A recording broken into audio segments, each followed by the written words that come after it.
Hello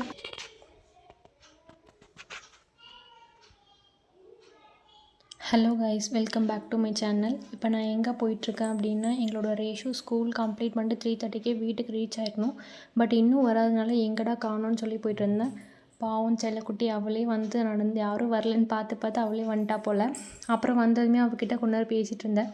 எரிசர் கையில் வச்சுருக்கனால ஏதுன்னு கேட்டேன். என்னது ஒரு அக்கான்ற ஒரு மரியாதை கூட இல்லை. நமக்கு ஒரு வேலை இருக்குது, என்ன தெரியுமா? மருதாணி பறித்து மருதாணி வைக்க போகிறோம். நாங்கள் வந்து பறிச்சுட்டு வந்தோம். உனக்கு, எனக்கு, எங்கள் அம்மாவுக்கு எல்லாம் நம்ம அரைச்சி மருதாணி வச்சுக்கலாம். என்ன ரெண்டு கையில் வச்சு விடணுமா? ஹோம்ஒர்க் எப்படி பண்ணுவீங்க?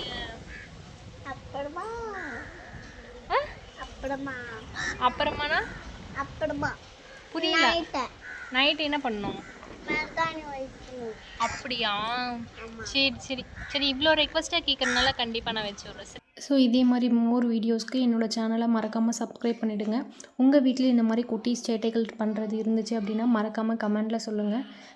அதுக்கப்புறம் அவளோட ஹோம்ஒர்க் எல்லாமே கம்ப்ளீட் பண்ணிட்டு கொஞ்ச நேரம் அவளை பிளேயிங் கிரவுண்டில் விட்டு சைக்கிள் ஓட்ட விட்டுருந்தோம். அதுக்கப்புறமா வந்து சரி மருதாணி எல்லாமே க்ளீன் பண்ணி வைக்கலாம் அப்படின்னு சொல்லிட்டு நானும் பாப்பாவும் உட்காந்து க்ளீன் பண்ணிவிட்டு டின்னர் ரெடி பண்ண வேண்டியது இருந்துச்சு. போய் டின்னர் எல்லாமே ரெடி பண்ணி நாங்கள் எல்லாருமே ஃபேமிலியோடு உட்காந்து சாப்பிட்டோம். எங்கடா ஒரு ஆளை காணோமே அப்படின்னு சொல்லிட்டு பார்த்துட்டு இருந்தா. ஆக்சுவலி நான் திட்டிட்டேங்க. அதனால் கோபத்தில் போய் கிச்சனில் உட்காந்து தனியாக உட்காந்து சாப்பிட்டுட்டு இருந்தா. சாப்பிட்டு முடிச்சதுக்கப்புறம் சரி மருதாணி வச்சுட்றேன்னு சொன்னதுமே அந்த கோவம்லாம் தெளிஞ்சு என்கிட்ட பேச வந்துட்டா.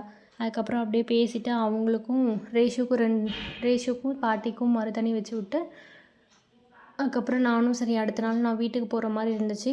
மம்மிக்கிட்ட போய் நானும் வச்சுக்கலாம் அப்படின்னு சொல்லிட்டு நான் எடுத்து வச்சுட்டு படுத்து தூங்கிட்டேங்க. தேங்க்ஸ் ஃபார் வாட்சிங்.